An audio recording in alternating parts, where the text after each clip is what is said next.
ఆత్మదేవుడు ఈ దినం మనందరితో పంచుకోమని నా హృదయాన్ని పురికొల్పిన ఓ దివ్యమైన మాట. కనిపెట్టు, కనికరించే రోజు ఒకటి తప్పకుండా నీ బ్రతుకులో వస్తుంది. చూడండి, సామెతల గ్రంథం 8వ అధ్యాయం 34, 35, 36 వచనాలు నేను చదువుతాను. అనుదినము నా గడప యొద్ద కనిపెట్టుకుని, నా ద్వారబంధము యొద్ద కాచుకుని, నా ఉపదేశమును వినువారు ధన్యులు. నన్ను కనుగొనువాడు జీవమును కనుగొనును, యెహోవా కటాక్షం వానికి కలుగును. విన్నారా? అంటాడు, అనుదినము నా గడప యొద్ద కనిపెట్టుకుని, నా ద్వారబంధము యొద్ద కాచుకుని, నా ఉపదేశము వినువారు ధన్యులు. ఎప్పుడెప్పుడు కనిపెట్టాలట? వారానికి ఒకసారి కాదు తమ్ముడా, బుద్ధి పుట్టినప్పుడు కాదు, ఆపదలు వచ్చినప్పుడు కాదు, అపాయాల మధ్యలో చిక్కుకున్నప్పుడు కాదు. అనుదినము దేవుని సన్నిధిలో నువ్వు కనిపెట్టేవాడివైతే కనిపెట్టుకుంటూ వెళ్ళావు. దేని కొరకు కనిపెట్టావో ఈరోజు జవాబు రాలేదా? రేపు కనిపెట్టు. రేపు జవాబు రాలేదా? ఆ తర్వాత రోజు కనిపెట్టు. ఆ తర్వాత రోజు జవాబు రాలేదా? వచ్చే వారం కనిపెట్టు. వచ్చే వారం జవాబు రాలేదా? వచ్చే నెల కనిపెట్టు. వచ్చే నెల జవాబు రాలేదా? వచ్చే సంవత్సరం కనిపెట్టు. కనిపెట్టు, నేను కరుణించే రోజు ఒకటి తప్పకుండా వస్తుంది. అలాగని కరుణించిన తర్వాత కనిపెట్టడం మానివేయు. ఎస్, కరుణించిన తర్వాత కనిపెట్టడం మానివేయమని కాదు నా అభిప్రాయం. ప్రతి దినం ఆయన ద్వారబంధం యొద్ద కనిపెట్టు. నేనంట, నీ దేవుడు కరుణా సంపన్నుడు కదా, కనికరించే దేవుడు కదా. ఆయన నమ్ముకున్న నిన్ను కనికరించకపోతే ఇంకెవరిని కనికరిస్తాడు? నిర్దేవులను ఆరాధించే వాళ్ళను కనికరిస్తాడా? దేవుడు లేడు, గీవుడు లేడని ఎస్, ఆ వ్యక్తులను దేవుడు కనికరిస్తాడా? దేవుడే నా ప్రపంచం, యేసే నా దైవం, ఆయన తప్ప ఇంకొక దైవం లేదని కూర్చున్న యేసయ్యా నీకు స్తోత్రం, లేచిన యేసయ్యా నీకు స్తోత్రం అని ఆయన ప్రపంచంలో విహరిస్తున్నావే. దేవుణ్ణే నీ ప్రపంచంగా చేసుకొని ఆ ప్రపంచమే ఉచ్ఛ్వాస నిశ్వాసలుగా బ్రతుకుతున్నవే. తమ్ముడా, నేను కరుణించకుండా దేవుడు వదిలిపెడతాడా? తల్లి తన గర్భాన పుట్టిన బిడ్డను ఒకవేళ కరుణించక మానునేమో, నీ దేవుడు నేను కరుణించక మానుడు. నేను కరుణించే రోజు ఒకటి తప్పకుండా వస్తుంది. ఇది ఎరిగిన దావీదు గారే అంటాడు కదా, నీ కొరకు కనిపెట్టుకుని వారిలో ఎవ్వడూ సిగ్గునందడు. విన్నారా ఈ మాట? బంధువులు సహాయం చేస్తారని కనిపెట్టావు, సిగ్గుపడ్డావు కదా. స్నేహితులు సహాయం చేస్తారని కనిపెట్టావు, సిగ్గుపడ్డావు కదా. రక్త సంబంధికులు సహాయం చేస్తారు అని కనిపెట్టావు, సిగ్గుపడ్డావు కదా. అలాగని వాళ్ళని కించపరచడం కాదు, వారు నరమాతురులు, అంతకు మించి ఏం చేయగలరు? మనుషుల కొరకు నువ్వు కనిపెట్టినప్పుడు సిగ్గుపడతావేమో, కానీ అదే దావీదు అంటాడు, నీ కొరకు కనిపెట్టుకుని వారిలో ఎవ్వడూ సిగ్గునందడు. దావీదు భక్తుడే అంటాడు, నేను నా దేవుని దగ్గర ఎట్లా కనిపెడతానో తెలుసా? యజమానుని చేతి తట్టు యజమానుని చేతి తట్టు దాసుడు చూసినట్లు, యజమానురాలి చేతి తట్టు దాసి చూసినట్లు యెహోవా మమ్మును కరుణించు వరకు ఆయన వైపే నేను కన్నులెత్తి చూస్తున్నా. తమ్ముడా, చెల్లి, కనిపెట్టి ఎన్నో విషయాల్లో అలసిపోయావా? ఈ రోజు నుండి ప్రారంభించు. అప్ టు లాస్ట్ బ్రెత్, శ్వాస విడిచే ఆఖరి క్షణం వరకు నేను కనిపెడతానయ్యా అంటాడు. అనుదినము నా గడప యొద్ద కనిపెట్టుకొని, నా ద్వారబంధము యొద్ద కాచుకుని నా ఉపదేశము వినువాడు ధన్యుడు. ఏంటా ధన్యత? వాడు జీవాన్ని కనుగొంటాడు, వానికి యెహోవా కటాక్షము కలుగుతుంది. తమ్ముడా, కనిపెట్టే వాని కొరకు దేవుడు కటాక్షాన్ని దాచిపెట్టాడు. నా చేతులెత్తి మిమ్మల్ని దీవిస్తున్నా. ఈ సెప్టెంబర్ మాసం చివరి దినాన యెహోవా కటాక్షం మీ మీదకు దిగివచ్చునుగాక. రాగల అక్టోబర్ మాసం మాత్రమే కాదు, ఆఖరి శ్వాస వరకు నీ మీద, నీ పిల్లల మీద, నీ పిల్లల పిల్లల మీద యెహోవా కటాక్షం దిగివచ్చునుగాక. ఆమేన్. దేవుని కటాక్షం మన మీదకి దిగి రావాలంటే అనుదినము ఆయన గడప యొద్ద కనిపెట్టాలి. అందుకని ప్రతిరోజు అడుగుతా కదా, తమ్ముడు ప్రార్థించుకున్నారా? తమ్ముడు వాక్యం చదువుకున్నారా? అక్క, చెల్లి దేవుని సన్నిధిలో గడిపారా అని ప్రతిదినం ఎందుకు అడుగుతున్నాం అనుకుంటున్నారు? అనుదినం ఎందుకు కనిపెట్టాలి? అనుదినము ఎవరైతే దేవుని సన్నిధిలో కనిపెడతారో యెహోవా కటాక్షం వారి మీదకి దిగి వస్తుంది. దేవుని కటాక్షం ఒక వ్యక్తి మీదకి దిగొస్తే ఆ వ్యక్తికి 5 రకాలైన ఆశీర్వాదాలు దొరుకుతాయి. నంబర్ 1, దేవుని కటాక్షం ఎవరి మీదకి దిగొస్తుందో వాడు దేని కొరకు ప్రార్థించినా ఆ ప్రార్థన దేవుడు వింటాడు. దైవజనుడైన మోషేతో దేవుడు ఇలా అంటాడు, మోషే, నీవు చెప్పిన మాట చొప్పున నేను చేస్తా. నీవు చెప్పిన మాట చొప్పున నేను చేస్తా. ఎందుకో తెలుసా? నీ మీద నాకు కటాక్షము కలిగి ఉన్నది.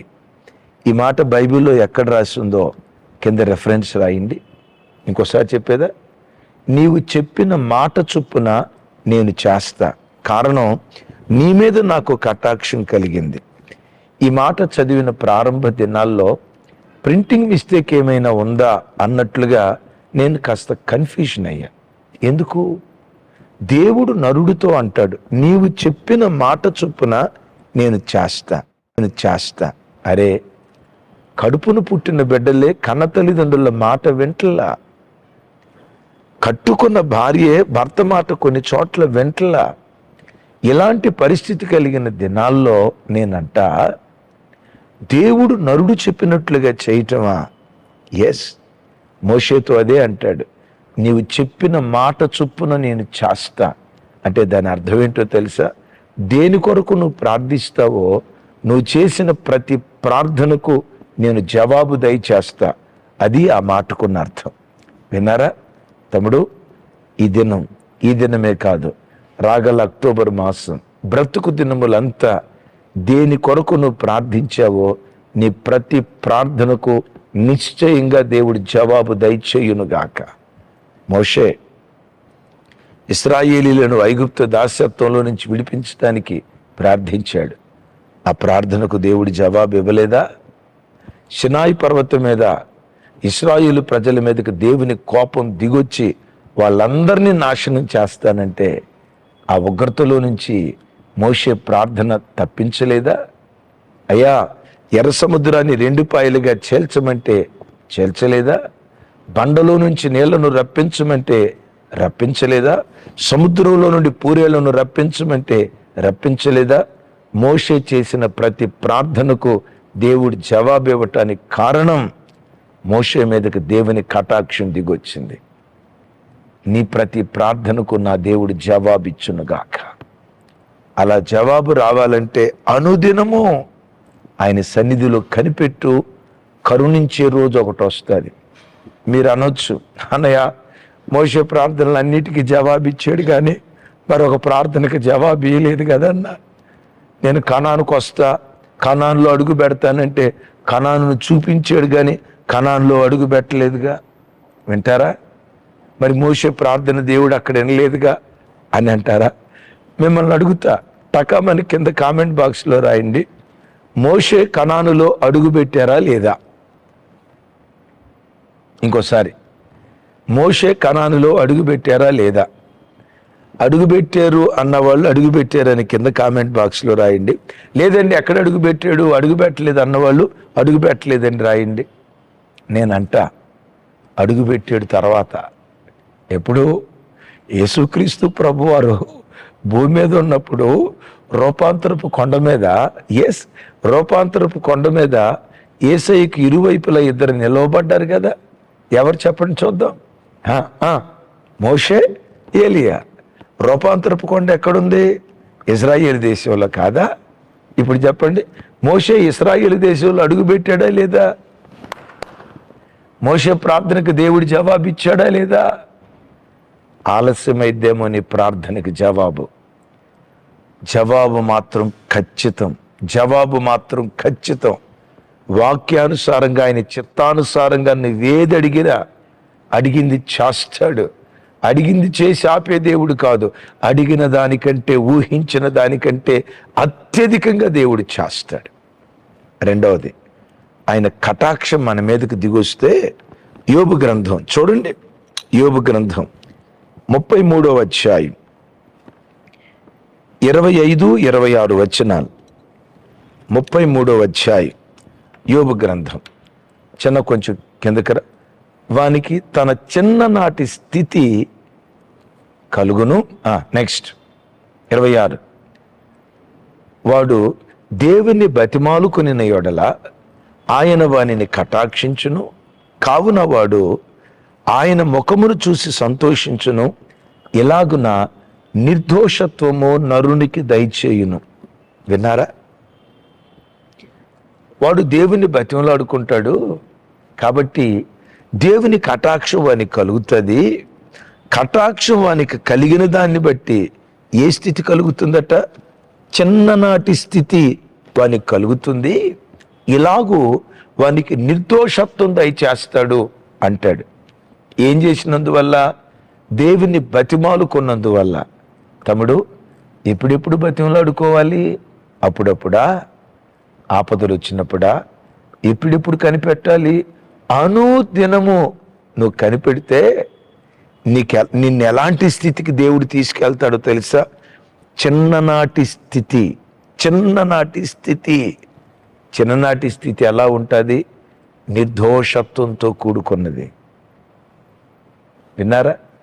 నిష్కపటమైన జీవితం, పాపం అంటే ఏమిటో ఎరుగని అమాయకత్వపు పవిత్రమైన మనస్సు కలిగిన స్థితి. ఏమండి, చిన్న పిల్లలు, 1-2 సంవత్సరాల చిన్న పిల్లలు, ఆడపిల్లలు మగపిల్లలు పక్కన కూర్చోబెట్టుకున్నాం అనుకోండి, వేరే రకంగా అనుకోవద్దు. వారి మీద, చిన్నపిల్లలు ఒంటి మీద బట్ట లేకుండా చిన్న పిల్లలు ప్రక్కనున్నారు అనుకోండి, చిన్న అపవిత్రమైన ఆలోచన అయినా వస్తుందా? మనందరి చిన్ననాటి స్థితి ఇది. ప్రతి అరుణోదయపు దినాన దేవుని సన్నిధిలో ప్రార్థన చేయి. నీలో ఉన్న పాపపు మనసంతటిని దేవుడు విరిచి, అపవిత్రపు మనసంతటిని దేవుడు విరిచి, కాముకత్వపు మనసంతటిని దేవుడు విరిచి, నువ్వు చిన్న పిల్లవాడిగా ఉన్నప్పుడు ఎంత నిర్దోషత్వంగా బ్రతికేవాడివో, ఎంత నిర్దోషత్వంగా బ్రతికేదానివో ఆ చిన్ననాటి స్థితికి దేవుడు తీసుకెళ్తాడు. ఆ స్థితి ఎలా కలుగుతుంది? దేవుని కటాక్షం దిగొచ్చినప్పుడు. దేవుని కటాక్షం ఎవరి మీదకి దిగి వస్తుంది? అనుదినము ఆయన గడప యొద్ద కనిపెట్టుకునే వారికి. కనికరించే రోజు ఒకటి తప్పకుండా నీ బ్రతుకులో వస్తుంది.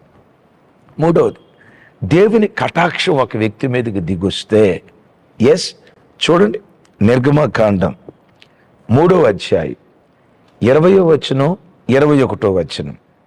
జనుల ఎడల ఐగుప్తీయులకు కటాక్షము కలుగు చేసేదను గనుక మీరు వెళ్ళునప్పుడు వట్టి చేతులతో వెళ్ళరు. మీరు ఎరుగుదురు కదా, 400 సంవత్సరాలు ఇశ్రాయేలీలు ఐగుప్తు దేశంలో ఉన్నప్పుడు వారి కష్టాతీతాన్ని ఐగుప్తీయులు బిగబట్టారు. కానీ విచిత్రం ఏంటంటే, వారు కనాను దేశానికి బయలుదేరి వచ్చేటప్పుడు మిక్కిలి ఆస్తితో బయలుదేరి వచ్చారు. ఎట్లా ఇది సాధ్యమైంది? ఎలా సాధ్యమైందో తెలుసా? ఐగుప్తు దేశంలో నుంచి ఇశ్రాయేలీలు బయలుదేరేటప్పుడు ఐగుప్తీయుల దగ్గరికి వెళ్ళి, ఇశ్రాయేలీలు, అమ్మా మేము మా దేశానికి వెళ్తున్నాం, మీ ఒంటి మీద ఉన్న బంగారం వేయండి అని అడిగితే వాళ్ళు ఏం చేశారు తెలుసా? అమ్మా ఒంటి మీద బంగారం ఏంటమ్మా, నా చెవులకున్న దిద్దులు కూడా తీసుకోమ్మా, చెవులుకున్న దిద్దులేంటమ్మా, నా నడుముకున్న వడ్డానం కూడా తీసుకోమ్మా అనే ఈలోపు కూతురు వచ్చింది. మమ్మీ మమ్మీ, డాడీ నా పెళ్లి కోసం బంగారు గాజులు చేయించాడే, బంగారు గాజులు కూడా ఈ మమ్మీ అనే లోపు ఆ ఐగుప్తు ఇంటి యజమాని వచ్చాడు. ఏమన్నాడు తెలుసా? నేను పులిగోరు చేయించుకున్నాగా, పులిగోరు కొడుకు ఇచ్చేయని మొత్తం ఐగుప్తీల బంగారం అంతా నిలువు దోపిడీ అయిపోయింది. నేనంట, తోబుట్టువే, రక్త సంబంధే తన తోబుట్టు ఒక 10 రూపాయలు అడిగితే జేబులో నుంచి డబ్బులు తీయని రోజుల్లో టన్నులు బంగారం ఇశ్రాయేలీలకి ఐగుప్తీలు ఇచ్చారు. ఎలా ఇచ్చారో తెలుసా? యెహోవా కటాక్షం ఇశ్రాయేలు ప్రజల మీదకి దిగివచ్చినది గనుక వారు వట్టి చేతులతో బయలుదేరక వారి కష్టార్జితానికి మించిన ప్రతిఫలాన్ని పొందుకున్నారు. తమ్ముడు, కటాక్షం నీ మీదకి దిగొస్తే నీ కష్టానికి తగిన ప్రతిఫలమే కాదు, కష్టానికి మించిన ప్రతిఫలం పొందుకోవటానికి దేవుడు కృప చూపిస్తాడు. జీవితంలో కష్టమంతా చిల్లి సంచిలో వేసుకున్న డబ్బులాగా అయిపోయిందా? కష్టపడి సంపాదిస్తున్నావు, కష్టార్జితం ఏమైపోతుందో అర్థం కాని అగమ్య గోచరంలో బ్రతుకుతున్నావా? నా చేతులెత్తి నిన్ను దీవిస్తూ ఉన్నా. ఎక్కడ కష్టపడ్డావో నీ కష్టానికి మించిన ప్రతిఫలం నిశ్చయంగా దేవుడు అనుగ్రహించునుగాక. ఆమేన్.